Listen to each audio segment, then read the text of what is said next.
महाराज जी, श्रीमद् भगवत गीता जी का ज्ञान किसने बोला? गीता का ज्ञान तो इसमें कोई किसी भी तरह का है ही नहीं विचार। केवल भगवान श्री कृष्ण गीता के उपदेष्टा हैं, गीता के वक्ता हैं। और महर्षि वेदव्यास ने स्वयं ये बात स्वीकार करके कही है, गीता सुगीता कर्तव्य के मन्ये शास्त्र विस्तरे या स्वयं पद्मनाभस्य मुखपद्माद् विनिसृतः। गीता को जीवन का गीत बनाओ। क्यों? क्योंकि ये स्वयं साक्षात भगवान के मुख कमल से निसृत निकली हुई दिव्य वाणी है। संजय गीता का एक ऐसा पात्र है जिसके पास दिव्य दृष्टि है, और उसने अपनी दिव्य दृष्टि से जब गीता ज्ञान सुना तो गीता के समापन श्लोकों में संजय ने स्वीकारा, योगम योगेश्वरात् कृष्णात् साक्षात कथ्यता स्वयं। मैंने स्वयं योगेश्वर भगवान श्री कृष्ण से साक्षात गीता का ज्ञान कथन करते हुए श्रवण किया है। तो इसमें तनिक भी संदेह नहीं कि गीता भगवान श्री कृष्ण के मुखारविंद से निकली हुई दिव्य वाणी है। तो ये थे स्वामी ज्ञानानंद जी के विचार। और आइए अब जानते हैं आदरणीय इस्कॉन प्रमुख महामंत्र दास जी के विचार। प्रभु जी, यहाँ एक चीज और जानना चाहेंगे कि श्रीमद् भगवत गीता जी का क्या जो ज्ञान है वो किसने बोला है? गीता से गीता कर्तव्य के मन्ये शास्त्र विस्तरे। गीता तो सुंदर गीता भगवान श्री कृष्ण पद्मनाभ के मुंह से निकली हुई वाणी। धर्म क्षेत्र कुरुक्षेत्र में जब ये महाभारत का युद्ध हो रहा था तो भगवान चाहते थे कि ये युद्ध न हो, उसके लिए उन्होंने बहुत मंत्रणा की। लेकिन जब युद्ध असंभावी हो गया तो अर्जुन ने कहा, सेनयोर मध्य रथम स्थापय उचित है।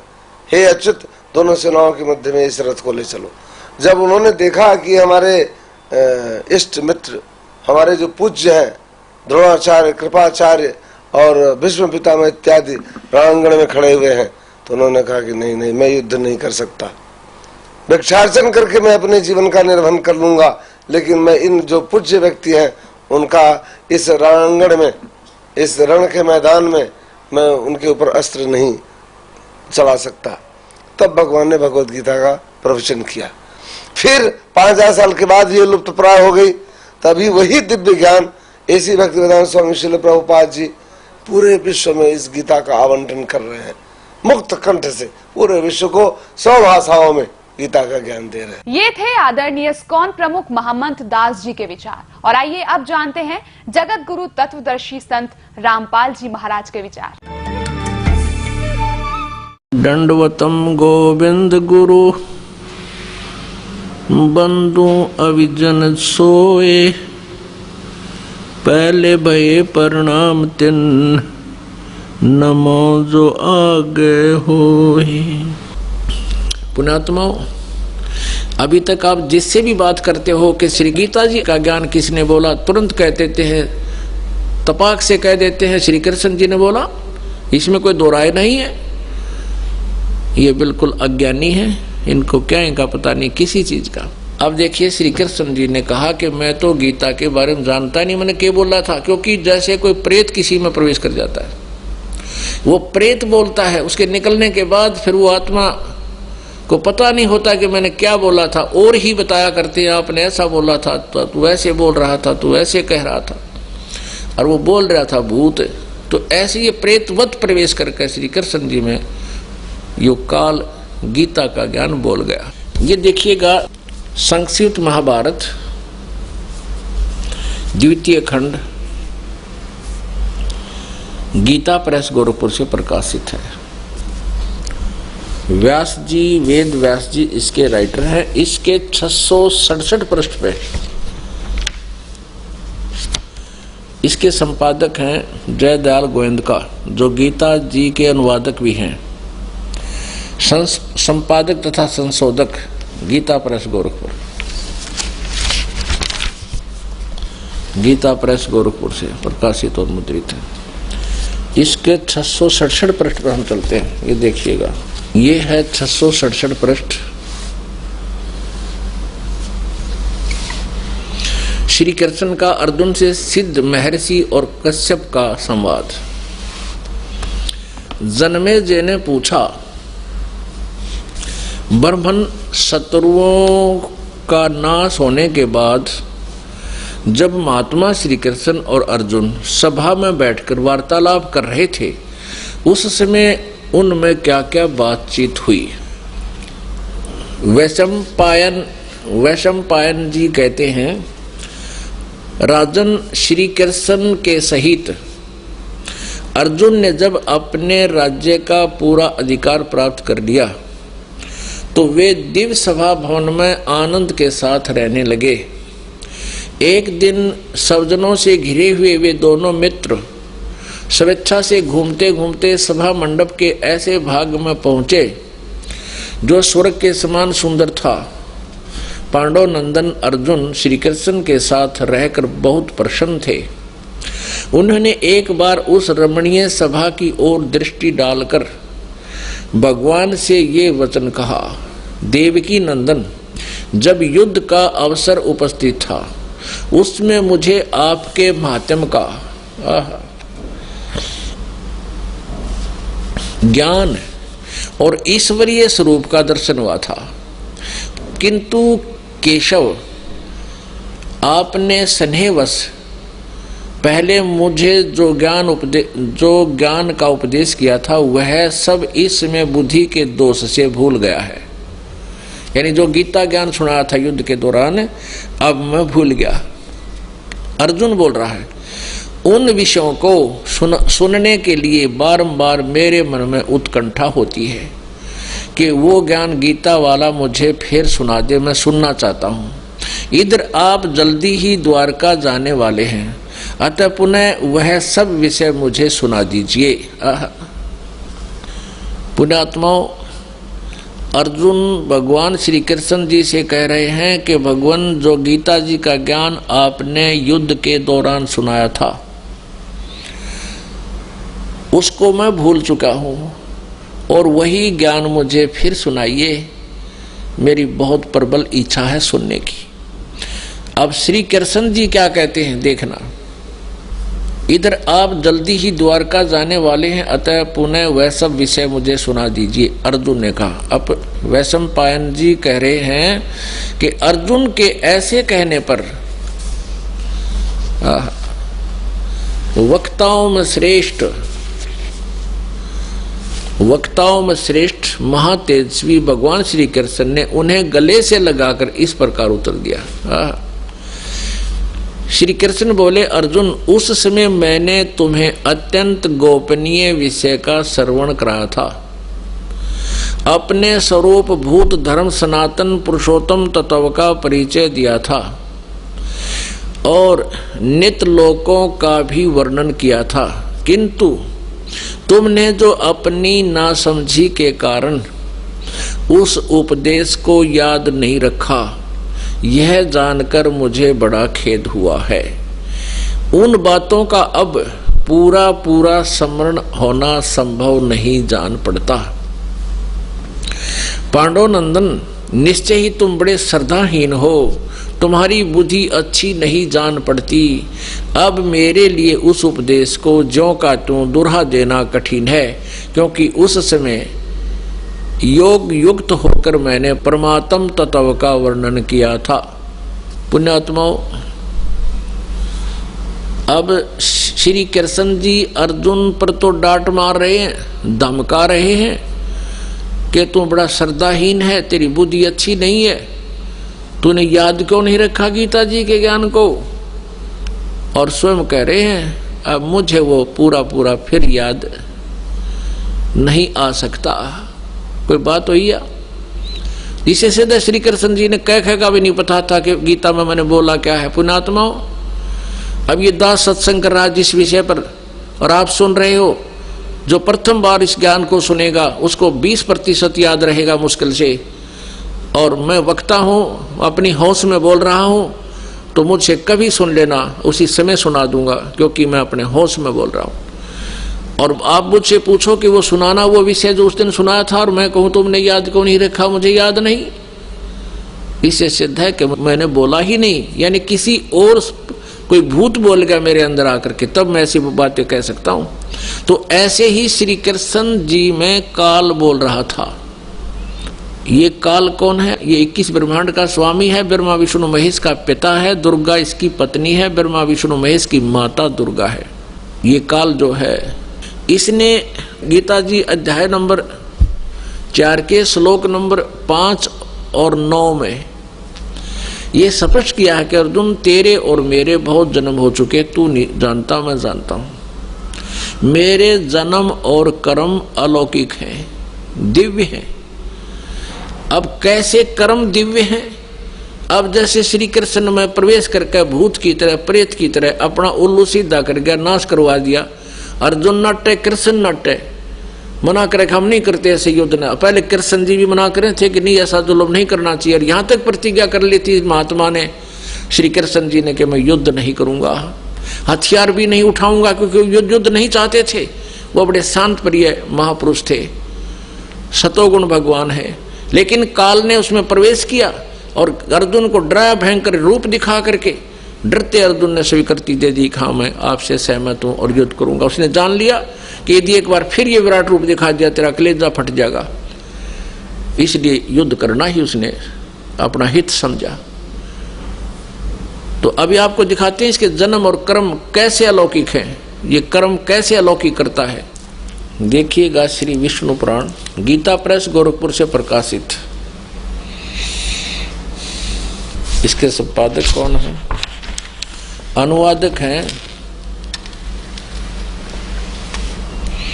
श्री मुनीलाल गुप्त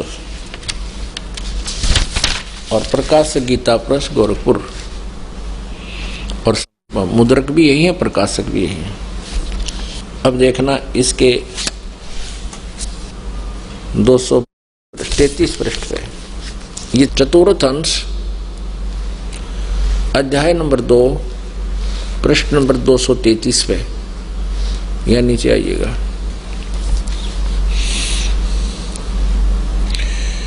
ये श्लोक नंबर 22 से लेकर 26 तक हम पढ़ेंगे।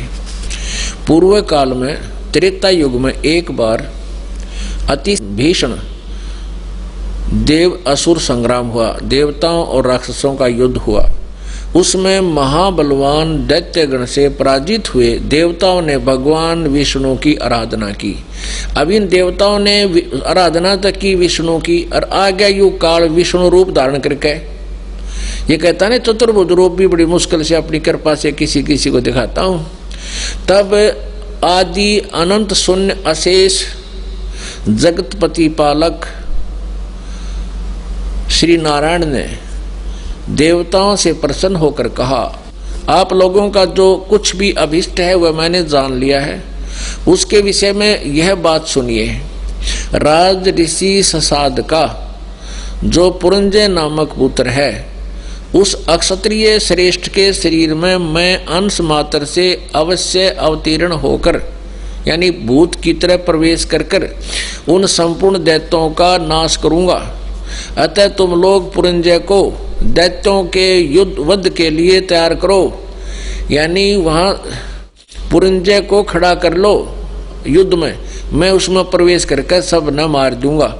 अब जैसे श्री कृष्ण में आकर यू काल प्रवेश कर गया और युद्ध करा दिया। कृष्ण जी तो नटे थे, और जब अर्जुन मना करने लगा तो श्री कृष्ण तो तुरंत कह देते, चल भाई बहुत अच्छा, नहीं लड़ते। तो उस समय युग काल प्रवेश कर गया श्री कृष्ण में, और वो अपना उल्लू सीधा करने के लिए उसको डरा धमका के और युद्ध करवा दिया। तो इस प्रकार ये कहता है कि मैं उनके अंश मात्र से, राजर्षि ससाद का जो पुरंजय नामक पुत्र है, उस अक्षत्रिय श्रेष्ठ के शरीर में अंश मात्र से स्वयं अवतीर्ण होकर उसमें प्रवेश करके उन संपूर्ण दैत्यों का नाश करूंगा। अतः तुम लोग पुरंजय को दैत्यों के वध के लिए तैयार करो। और एक प्रमाण और कमाल का है 242 पृष्ठ पे, यही चतुर्थ अंश और अध्याय नंबर 3 श्री विष्णु पुराण 242 पृष्ठ, नीचे आइएगा। ये तीसरा अध्याय है। पूर्व काल में रसातल में मौनय नामक 6 करोड़ गंधर्व रहते थे। उन्होंने समस्त नागकुल के प्रधान रतन और अधिकार छीन लिए थे। गंधर्वों के पराक्रम से अपमानित उन नागेश्वरों द्वारा स्तुति किए जाने पर उसके श्रवण करने से जिनकी विकसित कमल सदृश आंखें खुल गई हैं, निद्रा के अंत में जो जागे हुए उन जलसाई भगवान सर्वेश्वर को प्रणाम करके उनसे नागगण ने कहा, यानी विष्णु रूप में आज्ञायु काल, भगवान इन गंधर्वों से उत्पन्न हुआ हमारा भय किस प्रकार शांत हो। तब आदि अनंत रहित भगवान पुरुषोत्तम ने, अब ये वक्ता इस काल को कभी पुरुषोत्तम और कभी कुछ भी कहा, कुछ भी कहो, लेकिन ये काल के विषय में जानकारी समझो। अब आदि अंत रहित भगवान पुरुषोत्तम ने कहा, इस काल ने कहा विष्णु रूप में प्रकट होकर, क्योंकि ये विष्णु पुराण चल रहा है। योनासव के पुत्र मानधाता का जो पुरुकुत्स नामक जो पुत्र है, उसमें प्रविष्ट होकर मैं भूत की तरह प्रवेश करूंगा उसमें, और उन संपूर्ण दुष्ट गंधर्वों का नाश कर दूंगा। योनासव के पुत्र मानधाता का जो यह पुरुकुत्स नामक पुत्र है, उसमें प्रविष्ट होकर मैं उन संपूर्ण दुष्ट गंधर्वों का नाश कर दूंगा। पुणात्माओं, ये गीता ज्ञानदाता कह रहा है कि मेरे जन्म और कर्म दिव्य हैं। अब कर्म दिव्य ऐसे हैं कि ये स्वयं किसी के सामने नहीं आता। अभी आपने गीता जी अध्याय नंबर 7 के श्लोक नंबर 24 और 25 में आंखों पढ़ा और दास से सुना। और ये ऐसे कर्म करता है किसी दूसरे में प्रवेश करके, और सब कुछ करना वो कर जाता है, और स्वयं किसी के समक्ष अपने यथार्थ रूप में नहीं आता। ये कहता चतुर्भुज रूप में भी मैं कभी किसी पर अनुग्रह करके बेशक दर्शन दे दूं, ना कोई जप से, ना तप से, ना क्रिया से, ना दान से, यानी भले के लिए तो मैं किसी ने दर्शन दूं को ना, अपनी मर्जी से किसी ने दर्शन दे दूं अनन्य भगत ने। अब जैसे देवताओं ने प्रार्थना की, विष्णु रूप में आ गया, वो ना वेदों आधार थी ना किसी और यज्ञ किया उन्होंने, सिर्फ प्रार्थना करते रहे। इसने नाश करवाना ही था और करना ही था। तो पहले तो कहता है उसमें ससाद के पुत्र पुरंजय में प्रवेश करके राक्षस मार दिए, और इसमें पुरकुष्ट में प्रवेश होकर और उनका गंधर्वों का नाश कर गया, स्वयं प्रवेश करके। ऐसे कहता है मेरे कर्म अलौकिक है, अद्भुत हैं, तुम नहीं जान सकते। यहाँ ये बात क्लियर होगी, स्पष्ट होगी कि श्रीमद् भगवत गीता जी का ज्ञान श्री कृष्ण ने नहीं बोला। श्री कृष्ण जी को तो ये मालूम भी नहीं कि मैंने गीता के बोलते समय क्या कहा था। अपनात्मा,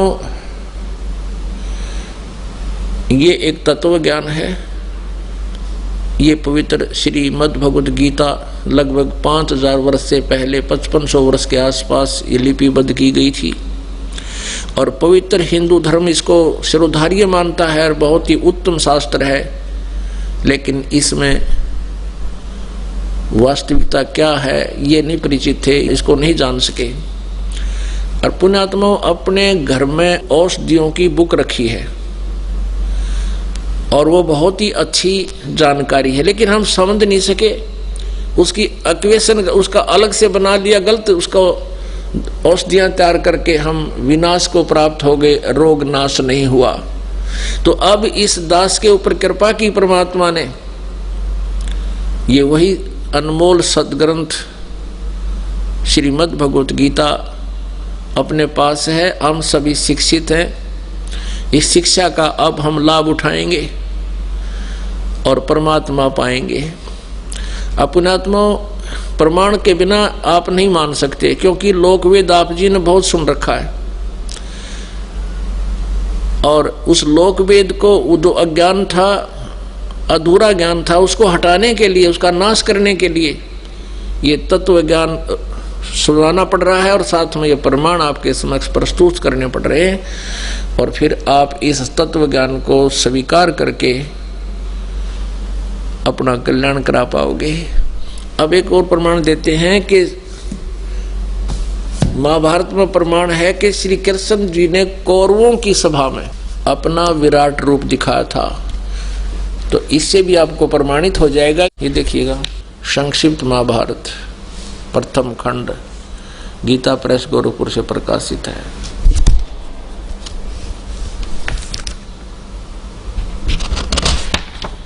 इसके वही संपादक हैं जयदयाल गोविंद का, अनुवादक भी, संशोधक और संपादक, और गीता प्रेस गोरखपुर से प्रकाशित है। ये देखिएगा, गीता प्रेस गोरखपुर से प्रकाशित है और मुद्रित है। इसके पृष्ठ नंबर 544 और 45 पर आपको दिखाते हैं। ये है उद्योग पर्व। उद्योग पर्व है दुर्योधन की कुमंत्रणा, भगवान का विश्व रूप दर्शन और कौरव सभा से प्रस्थान। ये 543 पृष्ठ से हम प्रारंभ करते हैं। यहां से दुर्योधन की कुमंत्रणा, भगवान का विश्व रूप दर्शन यानी विराट रूप दिखाना और कौरवों की सभा से प्रस्थान। ठीक है, हम अपने काम की चीज पढ़ेंगे, ज्यादा अक्षर पढ़ना तो घर पे आपके अवश्य रखे होंगे। ये 544 पे इसके बाद विदुर जी बोले, दुर्योधन तुम मेरी बात सुनो। देखो, श्री कृष्ण को कैद करने का विचार नरकासुर ने भी किया था, किंतु सब दानों के साथ मिलकर भी वह ऐसा नहीं कर सका। फिर तुम इन्हें अपने बलबूते पर पकड़ने का साहस कैसे करते हो? विदुर जी का वक्तव्य समाप्त होने पर भगवान श्री कृष्ण ने कहा, दुर्योधन तुम जो अज्ञानवश ये समझते हो कि मैं अकेला हूं और मुझे दबाकर कैद करना चाहते हो, सो शायद याद रखो समस्त पांडव और वर्षणी तथा अंधकवंशीय यादव भी यही हैं। वे ही नहीं, आदित्य, रुद्र, वसु और समस्त महर्षिगण भी यही मौजूद हैं। ऐसा कहकर शत्रु दमन श्री कृष्ण ने अट्टहास किया। तब तुरंत ही उनके सब अंगों से बिजली सी कांति वाले अंगुष्ठा आकार सब देवता दिखाई देने लगे। उनके ललाट देश में ब्रह्मा, वक्षतल में रुद्र, भुजाओं में लोकपाल और मुख में अग्निदेव थे। आदित्य, शाद्य, वसु, अश्विनी कुमार आदि ये सब उनके शरीर से अभिन्न जान पड़ते थे।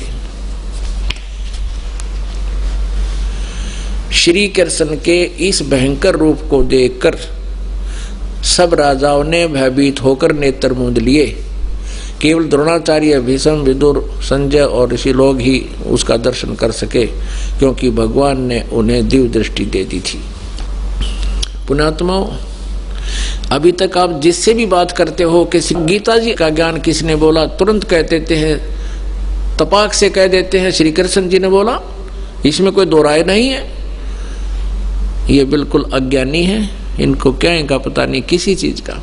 अब गीता जी अध्याय नंबर 11 के श्लोक नंबर 47-48 में यदि श्री कृष्ण जी गीता बोल रहे होते, ये शब्द नहीं कहते कि अर्जुन ये मेरा वास्तविक विराट रूप आज से पहले, तेरे से पहले किसी ने कभी नहीं देखा, और न ही आगे ये किसी यज्ञ से, तप से, जप से, दान से, धर्म से, क्रिया से ये नहीं देखा जा सकता, ना वेदों में वर्णित विधि से भी नहीं देखा जा सकता।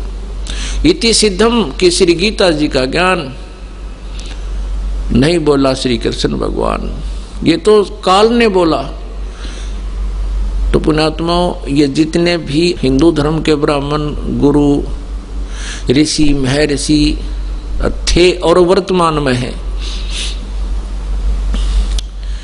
ये सभी अज्ञानी थे।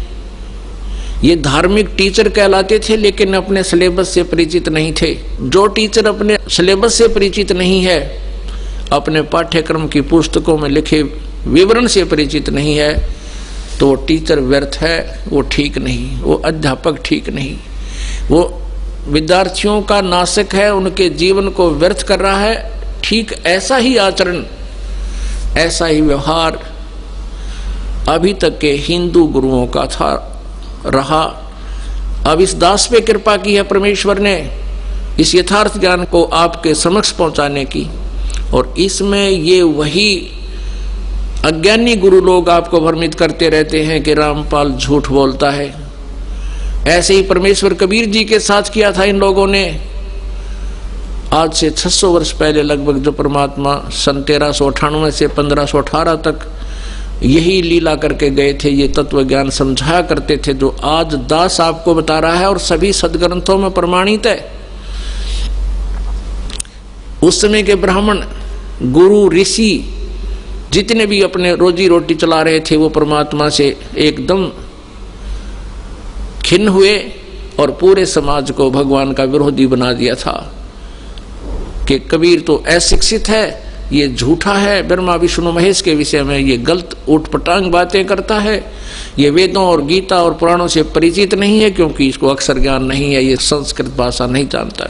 तो उस समय तो हमारे जो पूर्वज थे, भोले भाले थे, अशिक्षित थे, उन्होंने इन चतुर लोगों की, इन गुरुओं की बातों को मान लिया कि कबीर जी शिक्षित नहीं है, इसलिए वेदों और गीता के ज्ञान से शायद अपरिचित ही होंगे।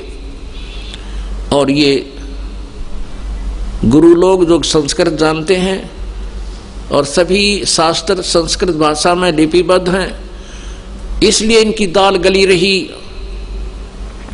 ये संस्कृत बोलते रहे, जैसे गीता जी अध्याय नंबर 18 के श्लोक नंबर 66 को ये स्वयं बोलते तो हैं संस्कृत, सही अनुवाद करते हैं गलत। सर्वधर्मान परित्यज माम एकम शरणम व्रज अहम तवा सर्व पापेभ्यो मोक्षामि मा शुच। ये न्यो का नो संस्कृत तो ठीक बोल देते हैं, अनुवाद करते हैं कि तू सब कर्मों का आश्रय त्याग कर मुझ एक सर्वशक्तिमान शरण में आ। अरे व्रज माने जाना होता, आना नहीं होता। ऐसे ही आप जी को भ्रमित कर रहे हैं। इन अज्ञानियों से आपने स्वयं निपटना है, इनसे दूर हटना है और यथार्थ ज्ञान को पहचानना है। निरंजन धन तेरा दरबार, निरंजन धन तेरा दरबार, जहाँ पर तनिक ना न्याय विचार, वैसा उड़ मुल मुल खासा गल मोतियों के आर, वैसा उड़ मुल मुल खासा गल मोतियों के आर, पतिव्रता को मिले न खादी ये सूखा नरस आहार, निरंजन धन तेरा दरबार, निरंजन धन तेरा दरबार, जहाँ पर तनिक ना न्याय विचार, पाखंडी की पूजा जग में संत को कहें लबाड़, पाखंडी की पूजा जग में संत को कहें लबाड़, अज्ञानी को परम विवेकी, ज्ञानी को मूड गंवार, निरंजन धन तेरा दरबार, निरंजन धन तेरा दरबार, जहाँ पर तनिक न न्याय विचार, कह कबीर सुनो भाई साधो, यहाँ सब उल्टा व्यवहार, कह कबीर सुनो भाई साधो, यहाँ सब उल्टा व्यवहार, सच्चों को तो ये झूठा बतावें, इन झूठों का एतबार, निरंजन धन तेरा दरबार, निरंजन धन तेरा दरबार, जहाँ पर तनिक ना न्याय विचार।